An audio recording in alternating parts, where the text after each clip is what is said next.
বেশি plan programme করলে আসলে কোনো কিছুই হয় না। রাতে প্ল্যান করে রেখেছিলাম সকাল সকাল ঘুম থেকে উঠে সব ঘর বাড়ি একদম ডিপ ক্লিন করব। আর দেখেন ঘুম থেকে উঠেছি কয়টায়? ঠিক 12টার দিকে ঘুম থেকে উঠেছি।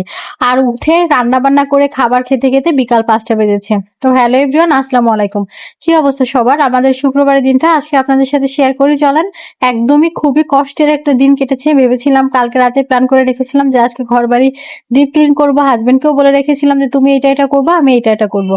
যাই হোক, আর দুজনেই ঘুম থেকে উঠেছি একদম প্রায় 12টার দিকে। উঠে ভাবতেছি যে কি করবো, আগে রান্না করব নাকি আগে ঘর বাড়ি গোছাবো।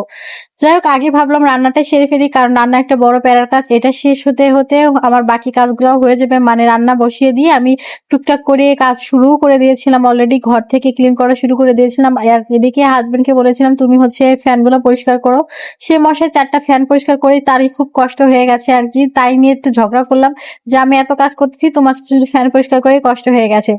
যাই হোক, তার জন্য আমি অবশ্য এক বালতি কাপড়ে ভিজিয়ে রেখেছিলাম। সে বেচারা কাপড় চোপড়ও ধুয়ে দিয়েছে আর ফ্যানটা ক্লিন করে দিয়েছে। আর বাদ বাকি সবকিছু আমার আজকে নিজে করা লেগেছে। তো আমি মুরগির মাংসটা রান্না করে নামিয়ে রেখে ভাতটাও হয়ে গেছে। তারপর আমি উস্তে চচ্চড়ি বসিয়ে দিলাম। একদম সিম্পল রান্না বান্না করেছি যাতে কোনো ঝামেলা প্যারা না খেতে হয় আর কি। তো যাই হোক, এরপর আমি রান্নাঘর থেকে শুরু করলাম ক্লিন করা। বিশ্বাস করেন গাইস, রান্নাঘর ক্লিন করতে আমার বেশি কষ্ট হয়েছে, কারণ কয়েকদিন হয়েছে, প্রায় 2 সপ্তাহ মতো হয়ে গেছে আমি রান্নাঘর ক্লিন করি না। মানে রান্না করে উপর দিয়ে চুলা টুলা মুছে চলে যায়। একদম ডিপ ক্লিন যেটা বলে আর কি, বয়ম টয়ম সবকিছু ছড়িয়ে যে সুন্দর করে একটু ক্লিন করবো, সেটা অনেকদিন হয়েছে করা হয় না। তো ভাবলাম আজকে করবো, যত দেরি হোক না কেন।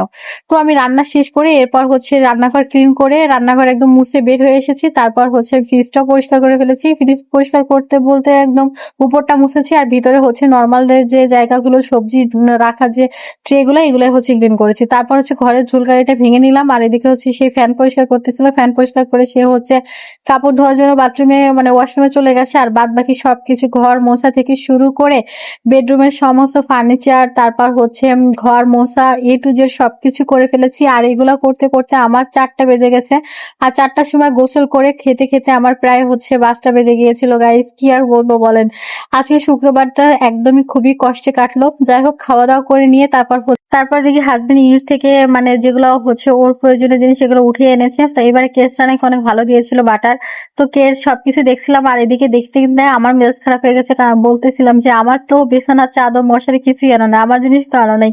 এগুলা দেখে আমি আর কি করবো, তোমারটা তুমিই দেখো। তো যাই হোক, সেইগুলো নিয়ে একটু খুনসুটি করে তারপর সেমাই রান্না করতে আসলাম। হাজবেন্ডই বলেছিল যে একটু সেমাই রান্না করো, একটু মিষ্টি মিষ্টি সেমাই খেতে ইচ্ছা করতেছে। তো তারপর তার পছন্দের মতো একটু সেমাইও রান্না করে নিলাম। আর আজকে ভিডিওটা এখানে শেষ করে দিচ্ছি। আমার ব্লগ ভিডিওটা আপনাদের কাছে কেমন লাগলো অবশ্যই কিন্তু কমেন্ট করে যাবেন।